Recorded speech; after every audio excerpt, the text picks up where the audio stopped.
Hello दोस्तों, आज हम इंग्लिश लिटरेचर के एक और चैप्टर एम आई ब्लू जो कि एलिस वॉकर द्वारा लिखा गया है, इसके बारे में इंग्लिश समरी के बारे में बात करेंगे। यह समरी आपको एक लॉन्ग आंसर लिखने के लिए बहुत ही हेल्पफुल रहेगी।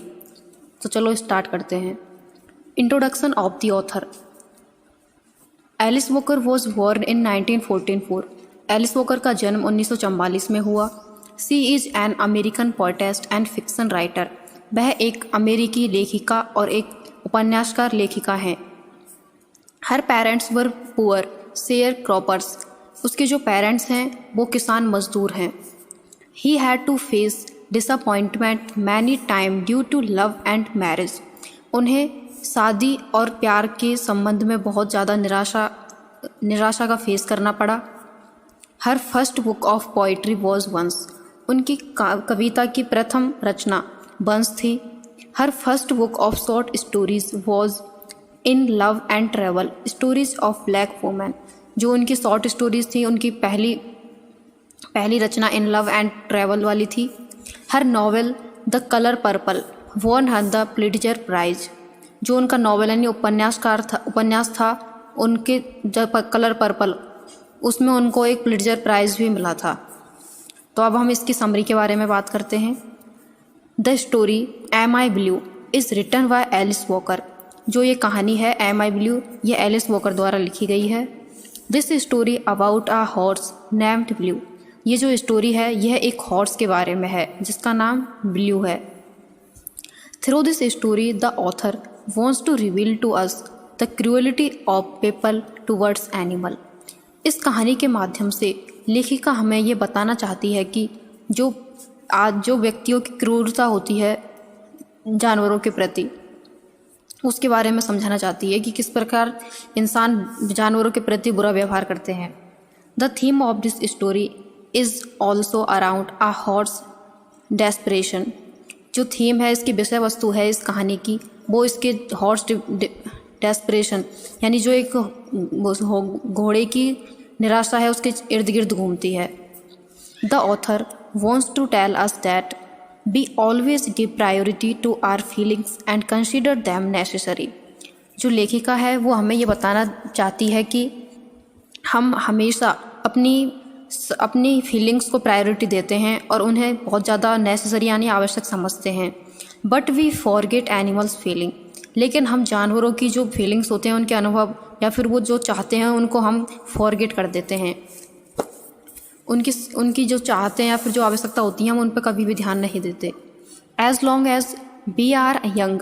जैसे जैसे हम बड़े होते जाते हैं, जैसे जैसे हम छोटे रहते हैं, young, we have an attachment to animals. तो हम जानवरों के प्रति एक अटैचमेंट रखते हैं, उनके प्रति एक लगाव रखता है। Spend time with him. हम उनके साथ टाइम व्यतीत करते हैं। But as they grow up. लेकिन जैसे ही हम और बड़े हो जाते हैं, prefer to stay away from animals. हम उनसे दूरी बनाए रखने को ही प्रेफर देते हैं, दूर रहना पसंद करने लग जाते हैं। बचपन की तरह उनके साथ हम टाइम स्पेंड नहीं करते। But the animals always remain the same. लेकिन जो एनिमल्स यानी जो जानवर हैं वो ऑलवेज यानी हमेशा एक जैसे बने रहते हैं, वो कभी भी परिवर्तनीय नहीं होते। दे आर इम्यूटेबल यानी वो अपरिवर्तनीय होते हैं। नॉट एज म्यूटेबल और सेल्फिश एज ह्यूमन्स। वो ह्यूमन्स की तरह ना ही म्यूटेबल और सेल्फिश यानी स्वार्थी होते हैं। The author tells about a horse named Blue who appears to be sad and bored in the meadow. जो ऑथर है वो हमें एक घोड़े के बारे में बताती है जिसका नाम ब्लू है, जो कि एक बहुत ही दुखी प्रतीत होता है। वो अपने चारागाह में उबा हुआ प्रतीत होता है उसे। A horse was abandoned in the meadow by its owner. जो एक चारागाह था उसके अंदर जो हॉर्स का जो मालिक था उसने उसको अकेला छोड़ दिया था। Who lived outside the city. जो कि सिटी के बाहर रहता था, आउटसाइड। After some time. लेकिन कुछ समय बाद द ऑथर मतलब उस ऑथर ने देखा कि ब्राउन विथ ब्लू। जो कि वो घोड़ा था वो एक ब्लू के साथ यानी ब्लू को उसने एक ब्राउन जो कि एक घोड़ी थी अमेयर उसके साथ देखा। They used to spend time together. वो अपना ज़्यादातर समय व्यतीत करते थे एक साथ। And became good friends. और वो एक अच्छे दोस्त बन गए थे। Both lived happily. और वो दोनों साथ साथ बहुत अच्छा जीवन व्यतीत कर रहे थे। Now blue had a sense of freedom and confidence in his eyes. अब ब्लू के आँखों में बहुत ही स्वतंत्रता और कॉन्फिडेंस यानी आत्मविश्वास की झलक दिखाई दी उसकी आँखों में। There was a special kind of happiness in his eyes. ये एक बहुत ही स्पेशल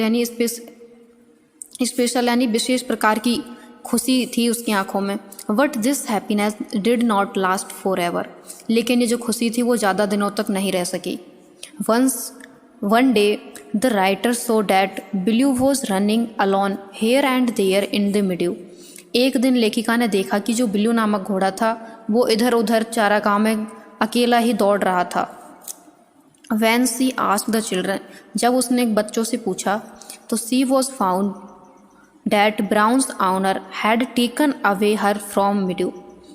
जो ब्राउन यानी घोड़ी का जो मालिक था उसे वहाँ चारागाह से वापस लेके चला गया था। He wanted Brown to be pregnant.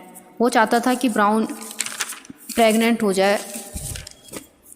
उसके बाद में after this objective was completed, जब उसका वो ये जो ऑब्जेक्ट था वो पूरा हो गया तो वो उसे वहाँ से लेकर चला गया।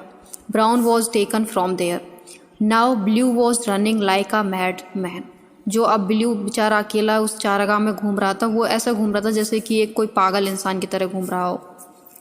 Once again the writer saw in Blue's eyes a sense of despair and despondency towards the people. लेकिन उसने अब एक बार दोबारा राइटर ने ब्लू यानी उस घोड़े की आंखों में निराशा का भाव देखा लोगों के प्रति। Blue was now hated by people. Blue को अब लोगों से नफरत सी हो गई थी। Brown's owner did not even think once about how Blue would be live alone. जो ब्राउन का जो ऑनर यानी जो उसका मालिक था उसने एक बार भी ये नहीं सोचा कि अब ब्लू नामक जो घोड़ा है वो उसके बिना कैसे रहेगा। तो इस कहानी के माध्यम से लेखिका हमें ये शिक्षा या फिर उस कंक्लूज़न के रूप में ये बताना चाहती है कि हमें वो जानवरों के प्रति अच्छा व्यवहार करना चाहिए और उन्हें खुश रखना चाहिए। तो इसका लेसन है the author wants to give a message through the story that we should not be cruel towards animal. जो ऑथर है वो हमें ये मैसेज देना चाहती है इस कहानी के माध्यम से कि हमें कभी भी क्रूअल यानी क्रूर नहीं बनना चाहिए जानवरों के प्रति। Try to understand their feelings. हमें उनकी भावनाओं को समझने का प्रयास करना चाहिए। वैन वी बिकम क्रूअल, जब हम उनके प्रति निर्दयी बन जाते हैं तो harsh and towards animal then this cruelty fills the animal with hatred. लेकिन हमारी ये जो निर्दयता है वो जानवरों को एक नफरत की भावना से भर देती है एंड मेक दैम रेवेनस, और उन्हें हिंसक बना देती है। We can keep animals happy by being friendly towards them. हम जानवरों को खुश रख सकते हैं उनके साथ एक अच्छा व्यवहार करके। Animals should also be given all the freedom and justice like human beings. जो जानवर हैं उनको सारी स्वतंत्रता और न्याय देनी चाहिए जैसे कि लोगों को प्राप्त होता है। तो हमारी कहानी ख़त्म होती है एंड आप इस पूरी कहानी की जो PDF है आप टेलीग्राम चैनल पर देख सकते हैं जिसकी लिंक डिस्क्रिप्शन में दी गई है। Thank you.